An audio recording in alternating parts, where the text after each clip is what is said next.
আকাবা উপসাগরের তীরে বসে দাউদ আলাইহিস সালাম জাবুর কিতাব তেলাওয়াত করতেন। উনার কণ্ঠের সুরের ঝংকার এত মধুর ছিল, সাগরের মাছগুলো প্রতি শনিবারে উনি আকাবা উপসাগরের পাশে যখন জাবুরের কিতাব তেলাওয়াত করতেন, সাগরের মাছগুলো সাগর রেখে দিয়ে ডাঙায় চলে আসতো।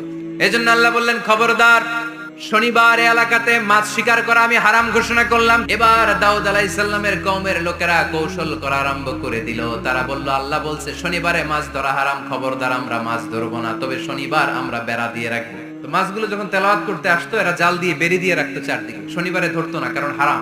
বেরি দিয়ে রাখতো, রবিবারে যে ধরতো। আল্লাহ কি এটা বুঝাইছে? আল্লাহ বুঝাইছে শনিবারে যত মাছগুলো এসেছে এগুলো ধরা যাবে না। এগুলো যখন আবার সাগরের প্রবাহে ভেসে চলে যাবে, তোমরা আবার নৌকা নিয়ে মাছ শিকার করতে পারবে, ঠিক কিনা?